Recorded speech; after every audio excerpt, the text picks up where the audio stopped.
हरे कृष्णा, राधे राधे। आज हम आपको माघ मास का 11वां अध्याय सुनाएंगे। यमदूत बोला, मोक्ष के इच्छुक को सदैव शालिग्राम की 12 शिला में तथा ब्रज या कीट निर्मित चक्र में भगवान वासुदेव की पूजा करनी चाहिए। उसके पूजन से जो फल प्राप्त होता है वह आपको सुनाता हूँ। हे वैश्य, यह पूजन सब पापों का विनाशक है, सब पुण्यों का दायक तथा मुक्ति प्रदान करने वाला है। प्रतिदिन 10,000 राजसूय यज्ञ का फल तथा अग्निहोत्र कर समुद्र सहित पृथ्वी के दान करने का फल होता है।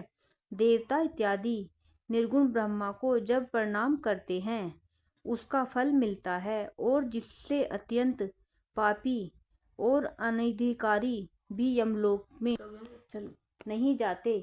स्वर्ण कमल युक्त 12 करोड़ शिवलिंग को 12 कल्प पूजने का फल एक दिन में ही प्राप्त होता है। इस प्रकार गोविंद का पूजन करने वाले सदैव के लिए अमर होकर आवागमन के चक्कर से मुक्त हो जाते हैं।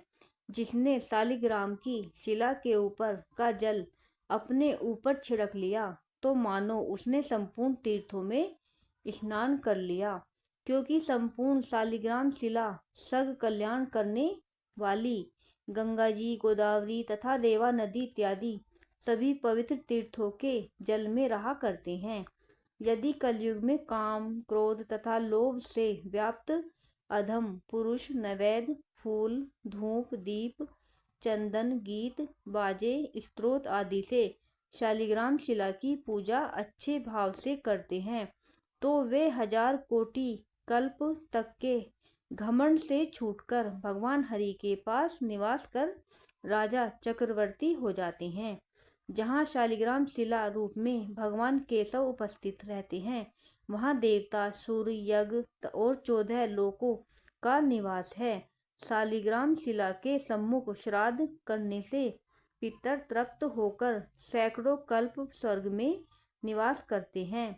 जो लोग नित्य शालिग्राम शिला के ऊपर का जल पीते हैं उनको उसके आचमन से सहस्त्र कोटि तीर्थ करने के समान पुण्य लाभ होता है। हे राजन, यदि शालिग्राम कोस भर फासले पर भी जो कीड़े मरते हैं वे सीधे बैकुंठ को प्राप्त होते हैं। शालिग्राम चक्र की खरीद बिक्री करने वाले पापी मनुष्य प्रलय काल तक नरक में जाते हैं। हे वैश्यवर, घोर वन में जितेंद्रिय होकर तप करने से जो फल मनुष्य पाता है वही गरुड़ध्वज वासुदेव भगवान को स्मरण करने से और उनकी शरण में जाने से पाता है और नरक में नहीं जाता। पृथ्वी पर जितने तीर्थ और पुण्य स्थान हैं वे संपूर्ण विष्णु भगवान का नाम मात्र लेने से प्राप्त होते हैं। हे वैश्य, जो वैष्णव शिव की आलोचना करता है वह निसंदेह नरक को जाता है और वह कभी भी स्वर्ग प्राप्त नहीं कर सकता। राधे राधे।